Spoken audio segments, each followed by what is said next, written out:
पहले आईएनएस विक्रांत की एंट्री से चीन हुआ हैरान। अब चीन के इरादों पर मिट्टी डालने आ रहे हैं योद्धा। अमेरिका और फ्रांस से आ रहे हैं वर्ल्ड क्लास फाइटर्स। समंदर के ऊपर दहाड़ेंगे भारत के नए 57 फाइटर जेट। दोस्तों, कुछ समय पहले भारत ने चीन का वो भ्रम भी तोड़ दिया था जिसके मुताबिक वो ये सोचता था कि उसकी नौसेना ही सबसे शक्तिशाली है, क्योंकि उसकी थल सेना तो भारतीय सेना के हाथों पिट चुकी थी, उसकी इज्जत उतर चुकी थी। गलवान और फिर उसकी सेना पैंगोंग संघर्ष में भी पीठ दिखा चुकी थी। डर कर चीनी सेना को अपने मृतक सैनिकों की संख्या तक छुपानी पड़ गई थी। इतनी बेइज्जती होने के बाद चीन ने वीडियो प्रोपेगेंडा के जरिए ये ऐलान करवाया कि उसकी नौसेना विश्व की सबसे शक्तिशाली नौसेना है और उसके बराबरी दुनिया में और दूसरी और कोई नौसेना नहीं है।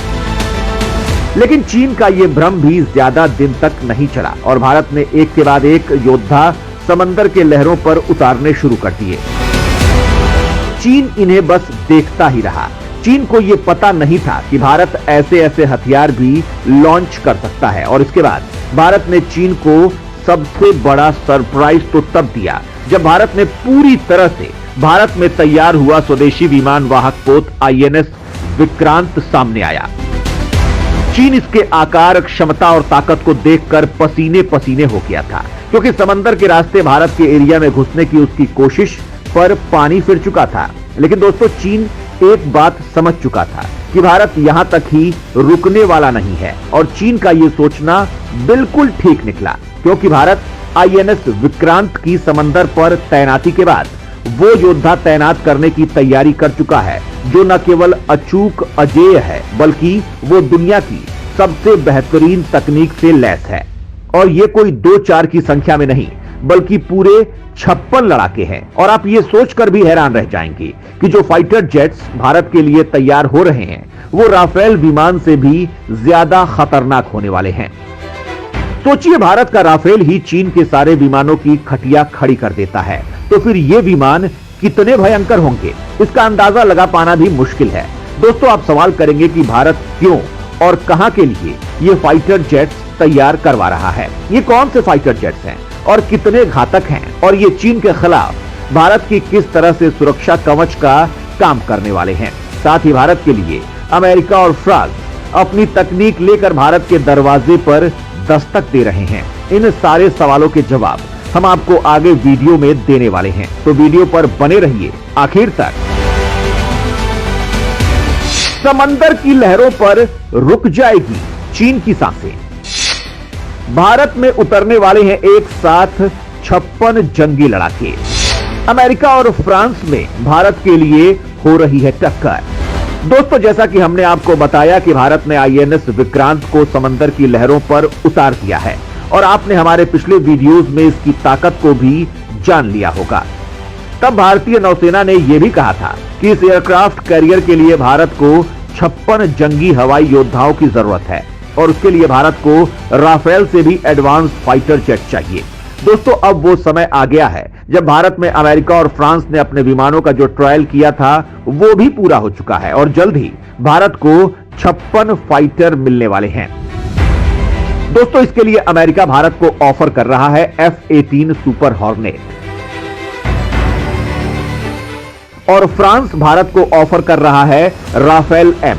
अब सबसे पहले तो हम ये जानने की कोशिश करते हैं कि भारत के आईएनएस विक्रांत पर जिन फौलादी फाइटर जेट्स की तैनाती होनी है वो कितने खतरनाक हैं, उनकी ताकत क्या है और उनको लेकर भारत की क्या राय है। साथ ही ये भी बताते हैं कि भारत कौन से देश के विमान को लेने का फैसला कर रहा है। पहले लेते हैं अमेरिका का F-18 super hornet. F-18 super hornet कितना है ताकतवर? दोस्तों, सुपर हॉर्नेट में एक इंटरनल 20 mm की M61 रोटरी कैनन लगी हुई है जो 1 मिनट में हजारों राउंड फायर कर सकती है। ये लड़ाकू विमान हवा से हवा में मार करने वाली मिसाइलों और हवा से सतह पर मार करने वाले हथियारों को ले जा सकता है। इतना ही नहीं, F-18 सुपर हॉर्नेट में फ्यूल के 5 ड्रॉप टैंक भी लगाए जा सकते हैं और इसे हवा से हवा में ईंधन भरने वाली प्रणाली को जोड़कर एयर टैंकर के रूप में भी इस्तेमाल किया जा सकता है। F/A-18 सुपर हॉर्नेट की टॉप स्पीड 1915 किलोमीटर प्रति घंटे है। ये 3330 किलोमीटर की रेंज में ऑपरेट किया जा सकता है। इस विमान में जनरल इलेक्ट्रिक का F414 इंजन लगा हुआ है। अभी तक इस विमान के 608 यूनिट से अधिक का निर्माण किया जा चुका है। इसके मुख्य उपयोगकर्ताओं में अमेरिकी नौसेना, ऑस्ट्रेलियाई नौसेना और कुवैत की वायुसेना शामिल है। हॉर्नेट में AIM-120 एमराम मिसाइलों का इस्तेमाल होता है।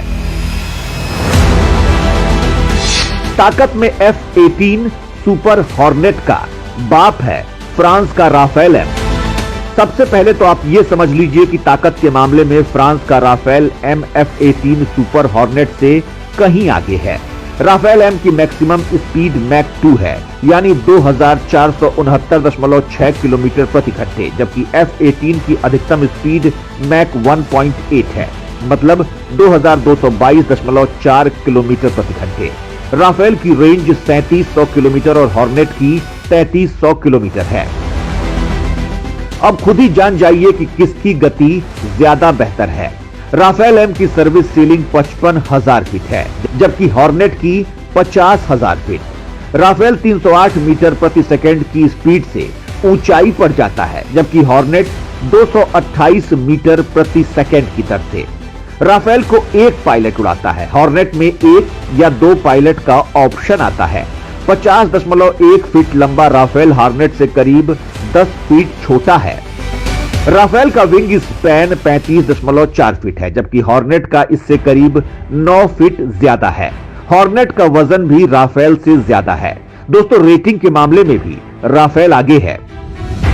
दरअसल लड़ाकू विमानों को अंतरराष्ट्रीय स्तर पर अलग अलग तरीके की रेटिंग्स मिलती है। इनमें कई तरह की तुलना की जाती है। इसमें BVR रेटिंग बहुत ज्यादा जरूरी होती है। राफेल एम की रेटिंग 100 में 90% है। सुपर हॉर्नेट की 83%।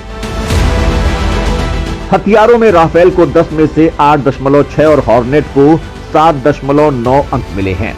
टेक्नोलॉजी में हॉर्नेट को 8.9 अंक मिले हैं, जबकि राफेल को 8.5। हॉर्नेट की तकनीक बेहतर है, पर राफेल हथियारों में आगे जैसे एवियोनिक्स। हॉर्नेट को इसमें 9 अंक मिले हैं, जबकि राफेल को 8.4। लेकिन मैन्यूवरेबिलिटी यानी जेट को उड़ाने की सहूलियत के मामले में राफेल बेहतर है। उसे 9.3 अंक और हॉर्नेट को 7.8 अंक मिले हैं। हालांकि बताया जा रहा है कि भारत राफेल एम का चुनाव कर रहा है और भारत फ्रांस को 26 राफेल एम तैयार करने का ऑर्डर दे सकता है और बाकी के 30 विमान भारत खुद तैयार करने की सोच रहा है। खैर दोस्तों, आपके मुताबिक भारत को कौन सा लड़ाकू विमान लेना चाहिए, राफेल एम या सुपर हॉर्नेट? कमेंट में लिखकर बताएं।